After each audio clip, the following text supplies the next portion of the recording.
सच्चिदानंद रूपाय विश्वोत्पत्त्यादि हेतुवे। सच्चिदानंद का स्वरूप है भगवान। आप इस संसार, ऐसे कई सारे संसारों की उत्पत्ति करते हैं, पालन करते हैं, उत्पत्ति करते हैं, पालन करते हैं, उनका संहार कर देते हैं। अब उत्पत्ति पालन संहार देखो आप लोग भी कर रहे हो। उत्पत्ति मतलब जन्म हो जाना, पालन मतलब पालना, संहार होना मतलब खत्म हो जाना। अब देखो हम आप ही लोग की उससे दिखा सकते हैं उत्पत्ति कैसे। श्वास ऊपर की ओर गई, श्वास ऊपर की ओर गई, जाने के बाद थोड़ी देर रुकी, रुकने के बाद बाहर निकल गई। एक श्वास का जीवन जी लिया। ये श्वास जैसे ही अंदर गई, उत्पत्ति हुई, वहां पर जहां पर रुकी वहां पर पली, उसका पालन हुआ, और जैसे ही बाहर आ गई उसका संहार हो गया। पल पल क्षण क्षण हम लोग उत्पत्ति, पालन और संहार की क्रिया को कर रहे हैं, बस समझने की जरूरत है। पल पल मर रहे हैं। भागवत क्या है? मृत्यु को महोत्सव बनाती है। मरना आ जाए, जीना ना आए, मरना अच्छा आ जाए। मरे तो शान से मरे। हर एक दिन मरा चला जा रहा है, हर एक दिन मरता चला जा रहा है। भागवत हमारी मृत्यु को महोत्सव के रूप में परिणित करती है। जब हम मरे तो एक महोत्सव होना चाहिए। जब इस शरीर की मृत्यु हो तो एक महोत्सव के रूप में होना चाहिए। कोई रोना नहीं चाहिए, सबकी शाबाशी मिलनी चाहिए। कैसा जीवन जिया इसने। ये उत्पत्ति पालन संहार। श्वास गई, रुकी, पली वहां पर और नीचे आ गई, संहार हो गया। एक एक क्षण में आप उत्पत्ति पालन संहार कर रहे हो। विश्वोत्पत्त्यादि हेतवे तापत्रय विनाशाय। हे भगवान आप कैसे हो? 3 प्रकार के तापों को आप नष्ट करने वाले हो। आपकी शरण में जो कोई भी आ जाएगा, हे कन्हैया, हे भगवान, आपकी शरण में जो कोई भी आ जाएगा, श्रीमद् भागवत की शरण में जो कोई भी आ जाएगा, उसके आप 3 प्रकार के तापों का नाश कर देंगे। अब ये 3 प्रकार के ताप क्या है?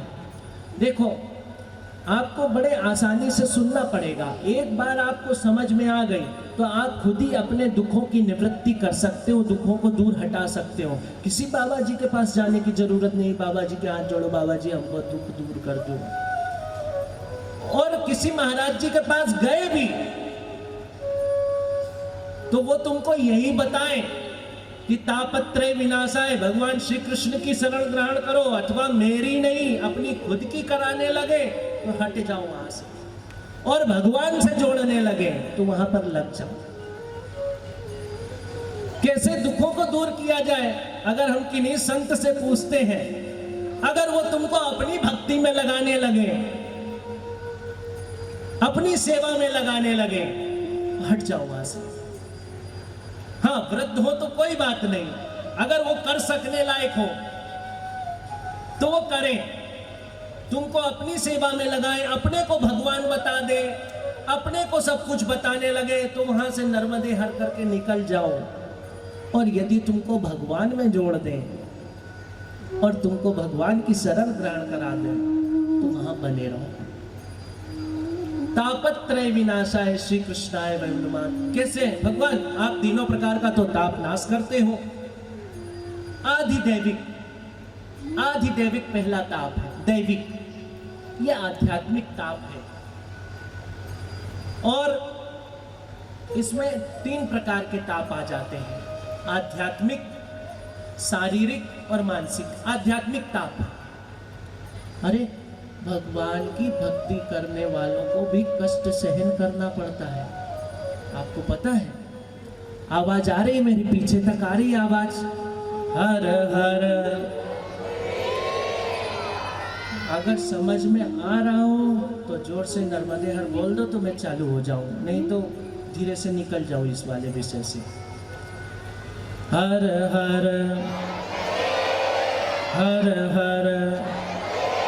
आध्यात्मिक ताप, भगवान की भक्ति करो, माला लेके बैठो, प्रतीक्षा करो कि हे नारायण कब तुम्हारा अनुभव होगा, हे नारायण तुम्हारी कृपा कब मिलेगी।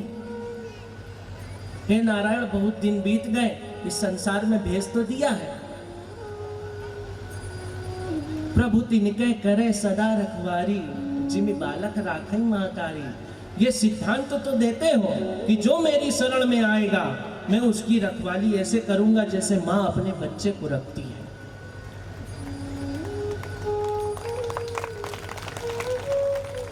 भगवान ने ये सिद्धांत दिया है कि अगर तुम मेरी शरण में आ जाओगे, प्रभु सदा तिनके करे रखवारी, प्रभु उनकी सदा रखवाली करते हैं जैसे माँ अपने बच्चे की रखवाली करती है। ऐसे हैं तुम्हारे परमात्मा, जिनके आगे मत्था टेकने जाते हैं और शर्म आती है। आध्यात्मिकता, भगवान आप हमको कब मिल रहे हो, भगवान आप हमको अनुभव में कब आ रहे हो, भगवान आपका चिंतन नहीं बनता, भगवान संसार की दुष्प्रवृत्तियां हमको खाए जाती हैं, भगवान आपके भजन करते हैं तो बहुत सारे विघ्न आते हैं, भगवान कहो उनसे, ये आपके मन से निकले तो समझ लेना अच्छा ताप है आपका, अच्छा कष्ट है, इस कष्ट को सहन करना चाहिए। आध्यात्मिक ताप है। एक शारीरिक ताप हो गया, शरीर में अपने को बुखार आ जाए, दर्द हो जाए। मानसिक ताप, ये जो समय चल रहा है, जिस प्रकार का समय मैं देख रहा हूँ सबके जीवन में, इसमें मानसिक ताप कितना है। आई एम टेंशनाइज्ड पर्सन, हर कोई युवा कहने जा रहा है आजकल, ये बोलने को तैयार है मेरे को बहुत टेंशन रहती है, जरा सी कोई बात आ जाए तो टेंशन में है। क्या करते हैं भाई, अरे रहने दो यार, बात मत करो, बहुत टेंशन। और ये ताप भी जो है मानसिक, मन में कितने सारे विचार चल रहे हैं आजकल, क्या करें क्या ना करें, ऐसा कर ले तो होना वही है जो भगवान करेगा दादा। इतना पता है कि नहीं आपको, होगा वही जो प्रभु ने रच रखा है। हमारा रचा हुआ कुछ भी नहीं होगा। हमारे कोई भी कर्म हो, हमारी कमाई हो, धमाई हो, हमारे किसी भी प्रकार की कोई भी सुरक्षा, इवन देन हमारे बच्चों की नौकरी हो, हमारे कोई भी कार्य हो, प्रभु ही करेंगे, तुम करने वाले नहीं हो। तुम कितने बड़े बाप बन सकते हो, ज्यादा बच्चे के लिए 80 साल जियोगे, 80 साल के बाद तो निकल जाओगे, फिर इसके बाद बच्चे का बाप कौन रहने वाला है, इसके बाद बच्चे का बाप कौन रहेगा, वही परमात्मा उसको संभालेगा।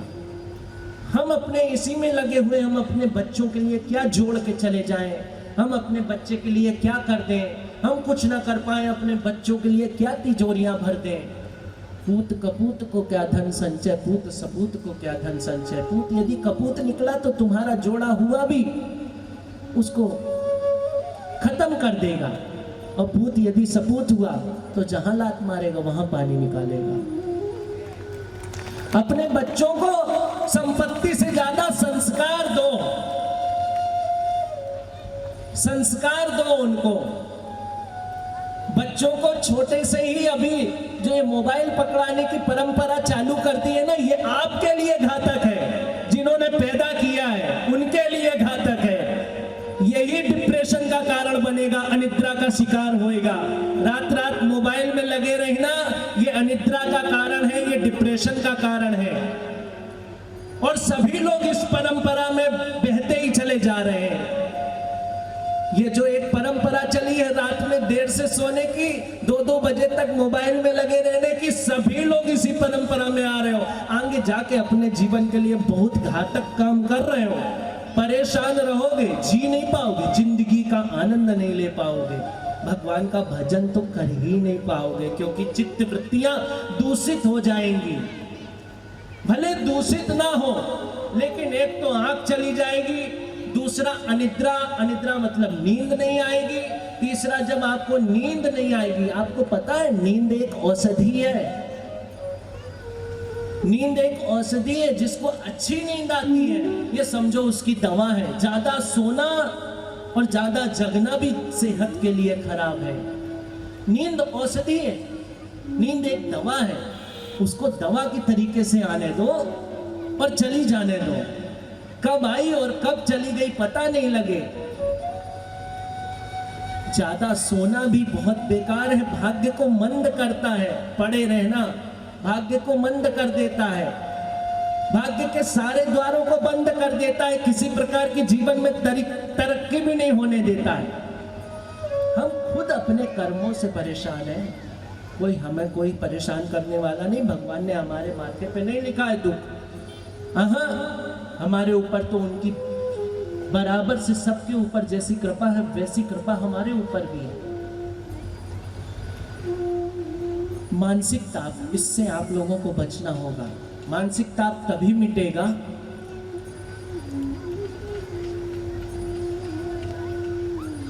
रामायण में बाबा तुलसी की चौपाई आई हुई है।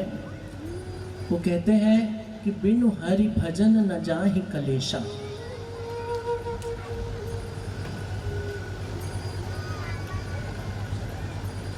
निज अनुभव अब काहू खगेशा।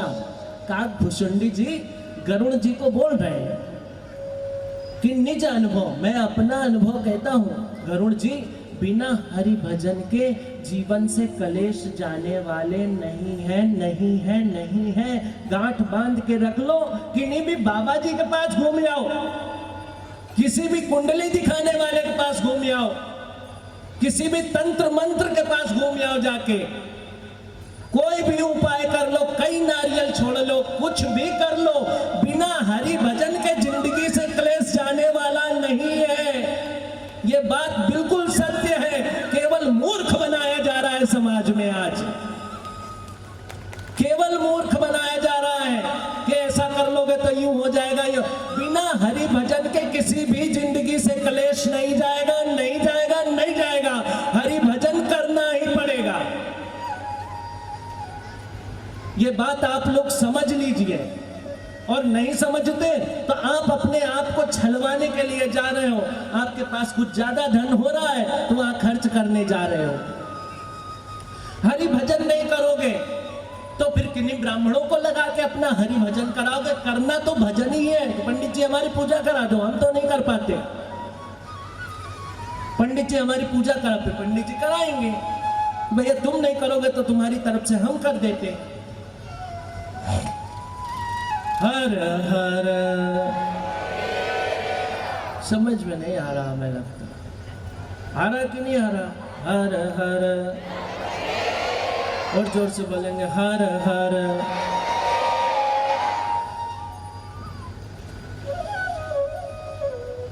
हमको हरि भजन करना ही पड़ेगा, करना पड़ेगा, करना पड़ेगा। इसके बिना जिंदगी से दुखों का नाश नहीं हो सकता।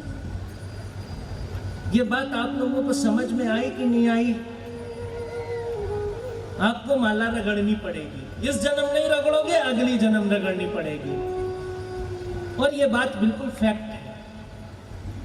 कोई भी, आप कहीं भी, आजकल बहुत सारे लोग एस्ट्रोलॉजर हो चुके हैं भाई, मोबाइलों में देख देख के हमारा सूर्य दशम में पड़ा। अरे जिसको देखो वही ज्योतिष जानता है आजकल। तो जिसको देखो वही ज्योतिष जानने लगा है, यूट्यूब में देख देख के। जिसको देखो वही ज्योतिष बताने लगता है। कुछ नहीं काम आना। मेष वृष मिथुन कर्क सिंह कन्या तुला वृश्चिक धनु मकर कुंभ मीन काम नहीं आएंगे। केवल और केवल एक राशि काम आएगी, वो है सुख की राशि। और सुख तभी मिलेगा जब भगवान की शरण लोगे, अन्यथा तो नहीं मिलने वाला। बिल्कुल फैक्ट है। और यदि आपको कोई दूसरे अन्यत्र कामों में लगा रहा है तो ये समझो, या हो सकता है आपका भजन कमजोर होगा इसलिए वो कुछ बता रहे हैं। और यदि और दूसरे तरीके से बता रहे हैं तो आपको वहां पे आप छल के आ रहे हो, आपके साथ छलावा किया जा रहा है। तो ये तो हो गया आधिदैविक ताप, जिसमें आध्यात्मिक, शारीरिक और मानसिक आए।